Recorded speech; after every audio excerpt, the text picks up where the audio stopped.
Good morning. I would first like to thank the ITTF group for inviting our appraisal office to be part of this conference. We appreciate the invite and inclusion. My name is Valerie Green, and I am the Regional Supervisory Appraiser for the Midwest and Eastern regions.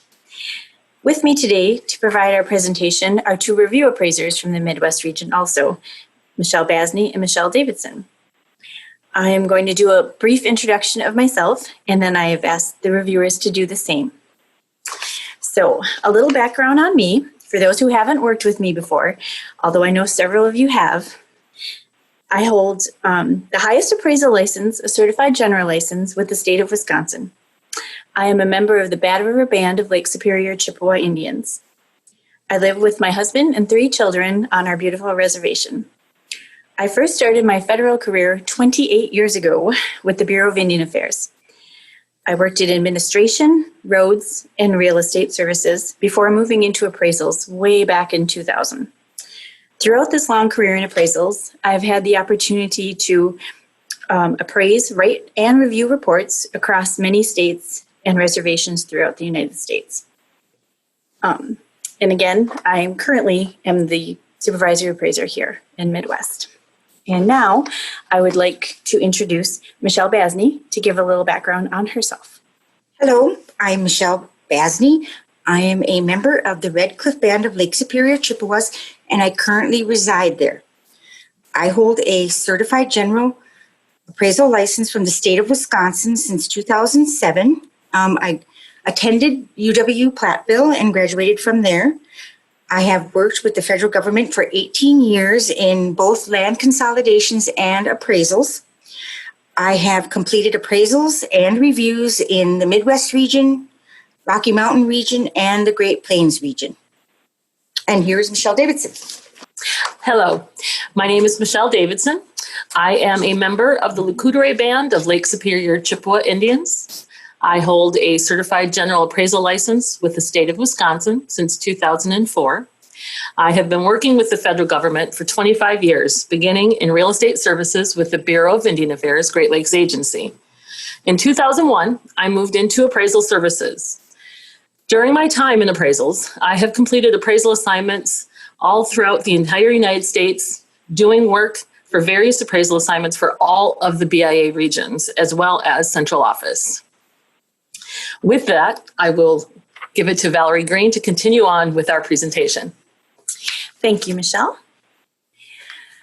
As you can see, we are the Appraisal and Valuation Services Office, Indian Trust Property Valuation Division for the Midwest and Eastern regions. Go to our next slide here.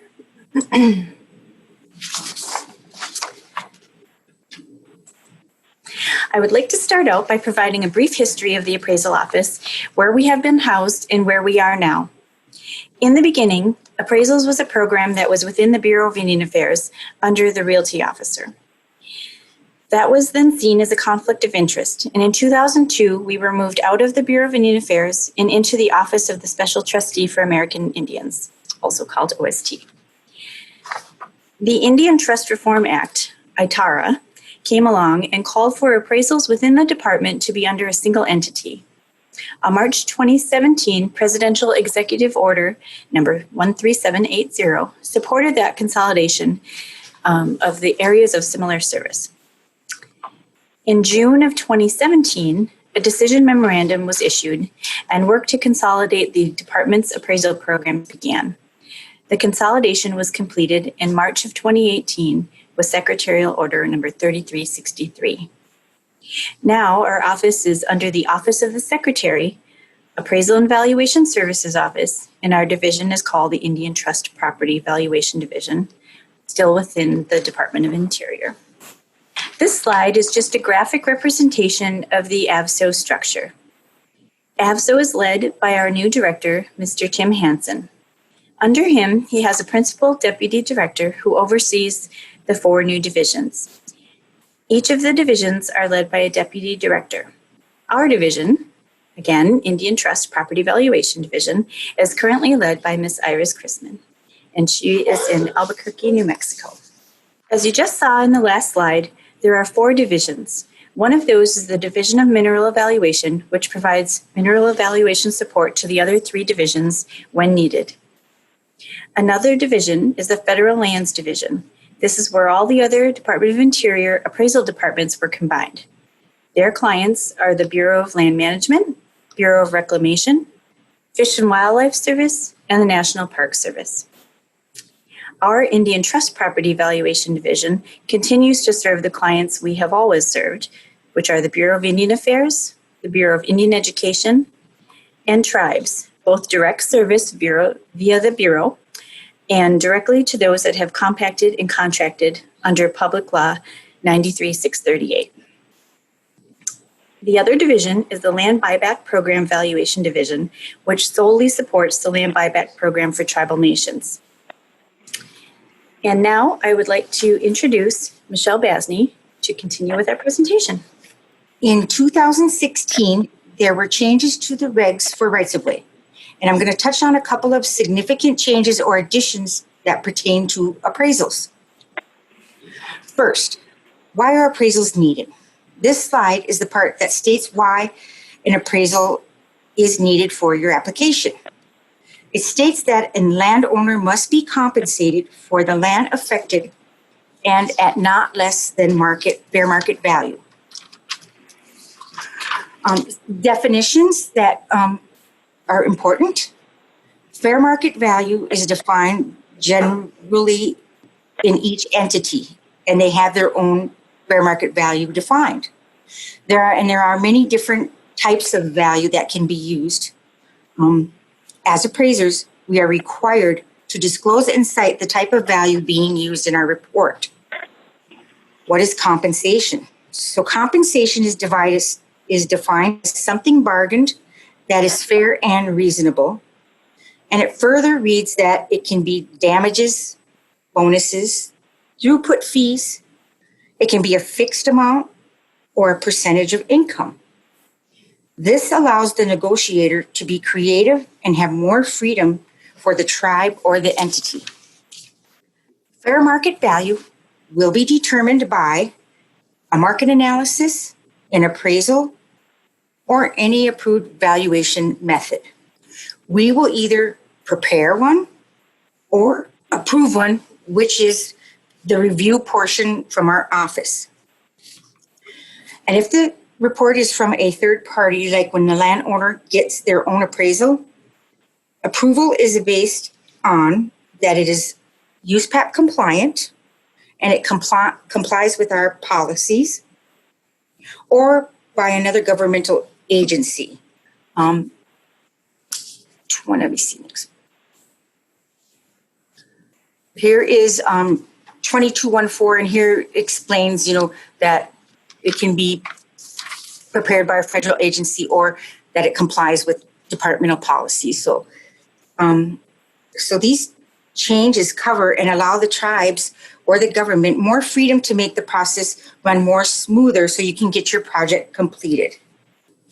So you have all your information for your right-of-way application.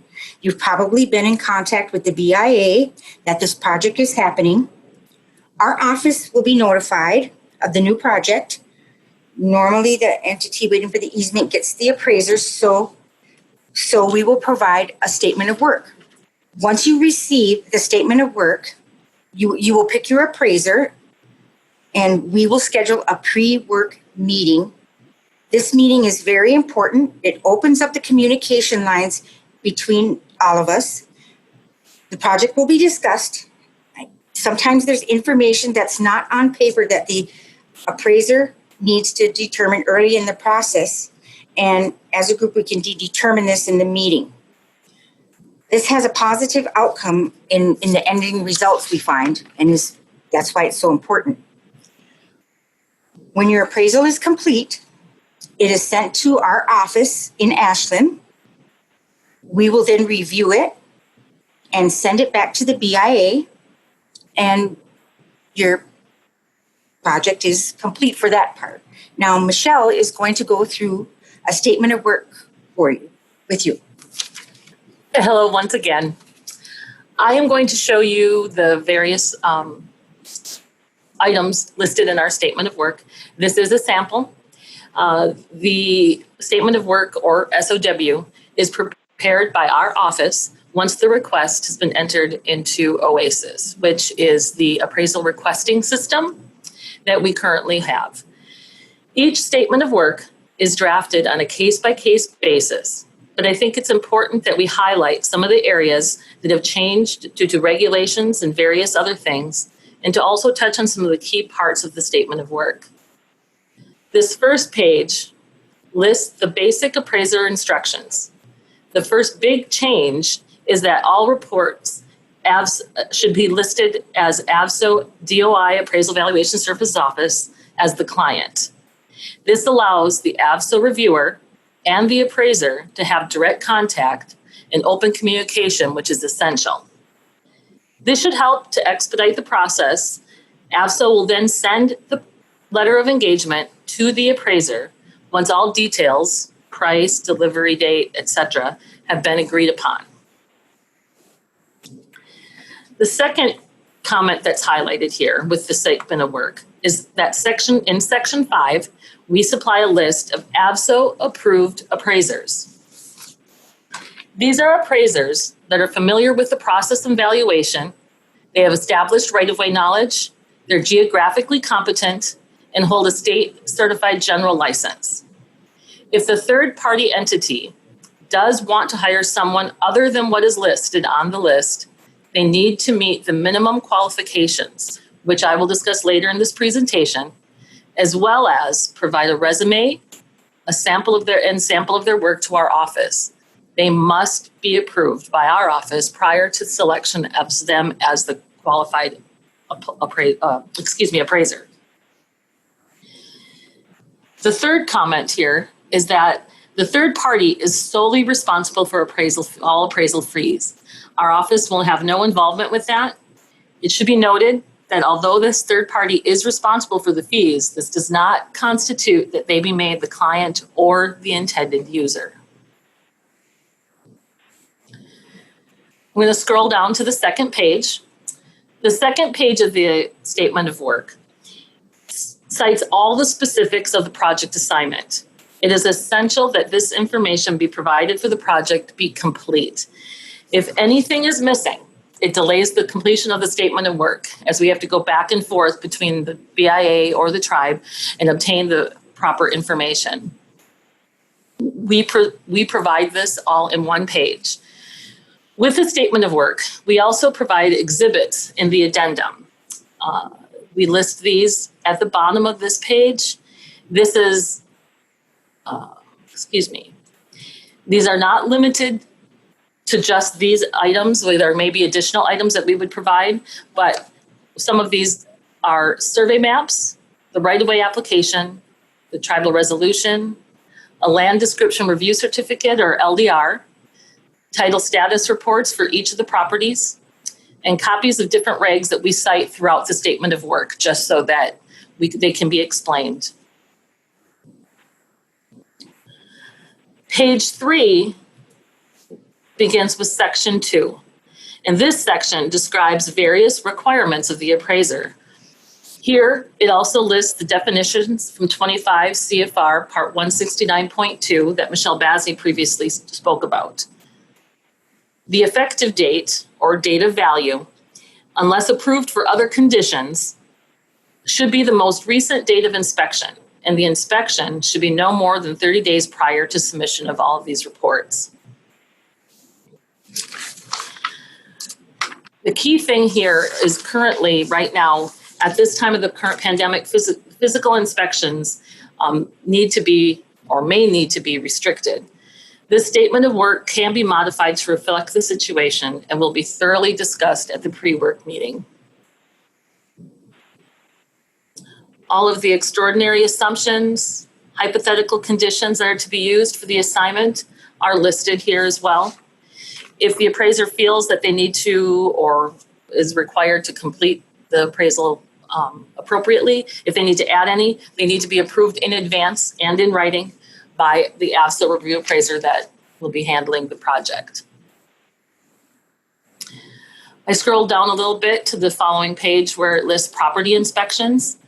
Section 4 of the statement of work lists all of the subject property tracts that are going to be appraised in this assignment.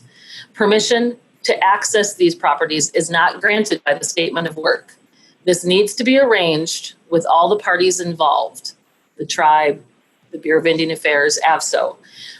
The appraiser needs to give the opportunity to accompany them to the individuals, but must state this in all of the reports. But transportation costs for this must be paid by the individuals to accompany them. One of the most important steps, as stated by Michelle Basina as well, for the entire process is this pre-work meeting. We discuss all aspects of the statement of work, answering all questions, handling all issues that may arise, ensuring that everybody is all on the same page. If the statement of work is modified in any way, immediately after the meeting, the statement of work is updated and then a new document is sent out to all the parties. So everyone has the most current at the start of the appraisal assignment. This is where communication begins. It is key to expediting the whole process. Page 5. This is the special appraisal instructions. This is something that has changed a little bit with the new regulations. This section lays out the instructions to the appraiser specific to right-of-way valuation on Indian lands. This first highlighted comment emphasizes the requirement of the appraiser to actively look at all aspects of the market to determine the appropriate appraisal methodology for the assignment. Previously, our office required the before and after methodology for the right-of-way valuation. Now, with the market value definition listed in 25 CFR 169.2, it allows for other items for consideration. So the appraiser needs to analyze the entire market and determine what the appropriate methodology should be. Four of the most common right-of-way valuation methodologies are described here in the statement of work. Communication, again, between the appraiser and the reviewer is essential for this portion of the assignment. All reports, draft and final, are to be delivered directly to the AVSO reviewer by the appraiser. One electronic draft of an agreed upon report should be sent first.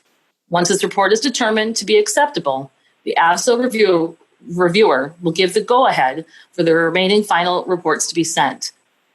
Each individual report will be reviewed in its entirety. The following page continues to list some appraisal requirements. None of these are then the next section is the general appraisal requirements. Again, none of these are new to appraisers, so most of these are just basic. Section 3 here discusses the performance and submission requirements. This will all be laid out in the statement of work and discussed at the pre-work meeting. This talks about the period of performance, when they need to be sent in, time frames, that sort of thing. Again, payment is required by that third party. We are not involved in it in any way.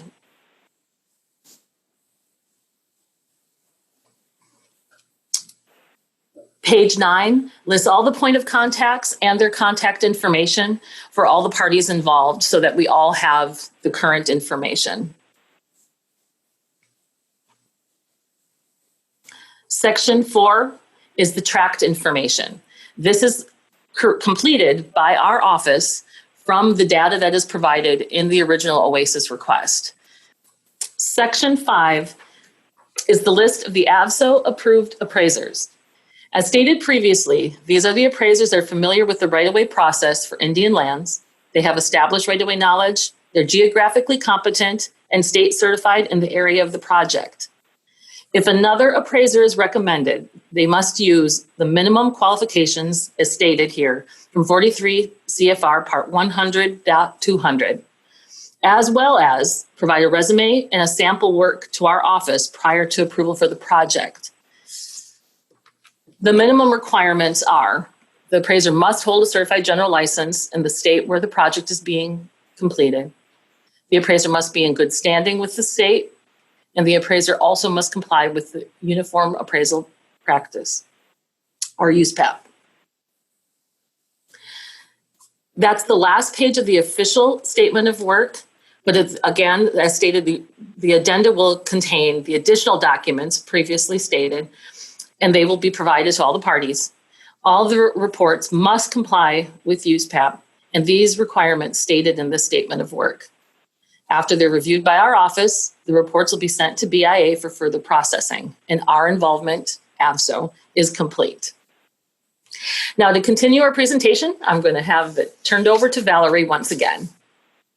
Well, thank you very much, Michelle and Michelle. There was a lot of information in a short amount of time. I just want everyone to know we are here to assist and we welcome questions at any time. Don't be afraid to give our office a call. We were asked to touch on how the COVID-19 virus and resulting pandemic has affected our office, if at all. Well, it definitely has affected our operations, yet we have been able to effectively continue our work. Currently, we are in a telework mode, but we have recently been bringing our staff back to the office environment slowly. Our physical site inspections have been put on hold for now due to travel restrictions. Even if we were in the clear to resume all physical inspections, that wouldn't necessarily work, as some of our clients, the tribes, have put in place their own restrictions on anyone entering their reservations or tribal buildings. Not all of the tribes are back at full staff either, and some are located in areas where there are high concentrations of cases. So it would be on a case-by-case basis on request if we were to consider resuming physical site inspections at this time. And we would have to obtain permissions and abide by any rules of the client that we are working with.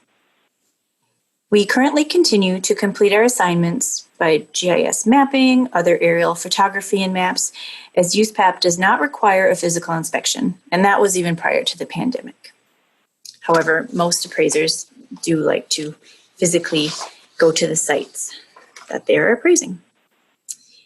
We will likely see some market changes due to COVID-19. However, it is a bit early, at least in our area, to see any hard data support of that yet. We and appraisers everywhere will be watching the market closely. So we are still here to serve our clients, and we will continue to do so to the best of our ability under these current circumstances. Today, you have met me, Valerie, and Michelle Davidson, Michelle Basina. I just wanted to introduce you to the rest of our office. We also have Renee Vandevenner, who is our Midwest Administrative Officer, and Travis Madej, who is our Midwest Administrative Analyst. And Travis is one that some of you may have already worked with. He is a key point person for our OASIS requesting system, and he is there to help you when entering any requests. As the Eastern region is also under me, I just wanted to have Matthew Reynolds' name out there, and he is the review appraiser that's focused on Eastern. Thank you very much for your attention and time during this presentation. I hope all of you stay safe and well, and we will now be available to answer any questions you may have about our presentation. Thank you.